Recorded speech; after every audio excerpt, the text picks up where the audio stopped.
على نبينا محمد وعلى آله وصحبه أجمعين. الإمام البخاري ele citou hadith no livro das mesquitas, das casas de Allah.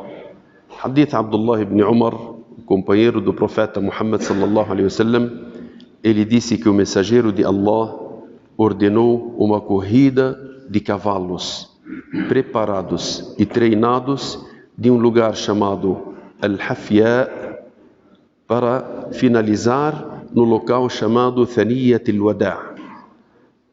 E entre os cavalos não preparados do local chamado Thaniya até a mesquita de Bani Zuraiq. E o Abdullah ibn Umar foi um dos que participou dessa corrida. Esse hadith, o Imam al-Bukhari lhe citou no livro das mesquitas para mostrar algo importante para nós. Dentre essas questões que nós poderemos chamar a casa de Allah ou a mesquita de fulano, ou colocar qualquer nome para ser destinado às mesquitas, como nós sabemos, nós temos a nossa mesquita chamada Mesquita de Abu Bakr as-Siddiq, ou para as pessoas às vezes reconhecerem mais, você fala Mesquita de São Bernardo, sendo que Allah no Alcorão Sagrado ele disse, e que as mesquitas são de Allah e não convoquem ninguém com Allah. Então não deve ser convocado ninguém com Allah em relação às mesquitas. Aqui o Imam al-Bukhari ele citou esse hadith para nos mostrar que na corrida que o profeta Muhammad sallallahu alaihi wasallam ele realizou entre os cavalos e as pessoas que estavam ali montados neles, entre um local chamado Athaniya e outro local chamado um local de uma mesquita chamada de Bani Zuraiq. Bani Zuraiq era uma família. E a mesquita foi chamada em nome dessa família. Isso significa que no tempo do profeta Muhammad sallallahu alaihi wasallam tinha mesquitas que tinham o nome de pessoas. Como é que nós poderemos diferenciar entre o que Allah subhanahu wa ta'ala disse que as mesquitas são de Allah e não convoque ninguém com ele, e falarmos a mesquita de Bani Zuraiq, a mesquita de fulano, mesquita de São Bernardo, mesquita de Abu Bakr as-Siddiq, mesquita de tal local. Quando você fala sobre a questão da mesquita, a origem da mesquita é de Allah subhanahu wa ta'ala. A origem da mesquita é de Allah subhanahu wa ta'ala. E o local, ele é enobrecido por ser uma casa de Allah subhanahu wa ta'ala. Agora, em relação ao nome, para que as pessoas reconhecessem somente o local, você fala mesquita de fulano ou mesquita no nome do fulano, para ser reconhecida, e somente isso. Isso significa que você não pode construir uma mesquita e falar, essa mesquita é minha.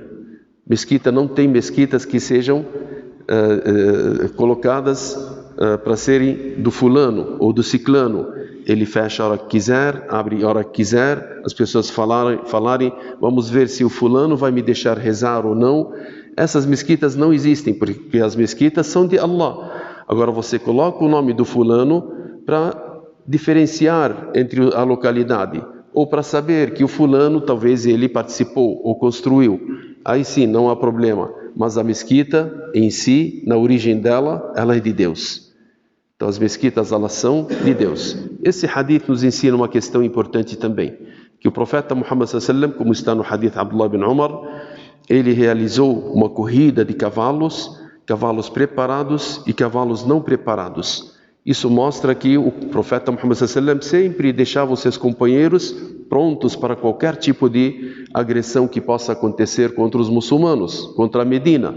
E o preparo dos cavalos era o meio de guerra naquela época. E Allah subhanahu wa ta'ala ele nos ordena no Alcorão Sagrado para que a gente esteja preparado sempre. Hoje, se você falar nesses preparos, as pessoas vão falar que você é terrorista, somente por ser chamado de muçulmano.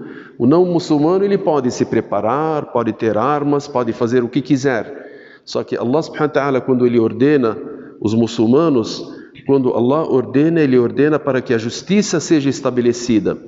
E quando a justiça não é estabelecida, porque os muçulmanos, eles não estão preparados, deixaram o preparo para outras pessoas, e quando os outros se preparam, a gente vê as injustiças cometidas no mundo. As guerras atualmente no mundo, você vê, percebe, milhões de crianças que são atacadas e mortas. Milhões de pessoas sofrem de serem as suas casas destruídas, países sendo destruídos, locais onde as pessoas não conseguem mais viver por causa das guerras. Por quê? Porque a injustiça ela reina quando a palavra de Allah subhanahu wa ta'ala não é colocada e aplicada na terra, porque a palavra de Allah, e Allah subhanahu wa ta'ala quando ordena que aqueles que são justos, aqueles que seguem a regra de Allah subhanahu wa ta'ala, você vai perceber que a justiça ela vai estabelecer da maneira que era no tempo do profeta Muhammad e dos califados depois do profeta Muhammad sallallahu alaihi wasallam. A justiça ela reinava, porque a força total estava na mão dos muçulmanos e eles seguiam a regra que Allah estabeleceu. Hoje, quais as regras são colocadas? O mais forte, ele que mata e ele que faz o que ele quiser e ninguém pode impedi-lo. Por quê? Porque a lei mundana é essa. As leis de Deus, elas foram colocadas de lado. E a pessoa que quer colocar e aplicar a lei de Deus, ele é chamado de terrorista. Ele é chamado de pessoa que não deve ter tipo de força alguma. E o profeta Muhammad sallallahu alaihi wasallam, ele tinha esses preparos, e por isso que ele preparava os seus companheiros nos cavalos que eram preparados para fazerem corrida. Entre o local que o profeta Muhammad sallallahu alaihi wasallam, ele fazia a corrida, até o outro local dos cavalos preparados tinha mais ou menos 6 quilômetros.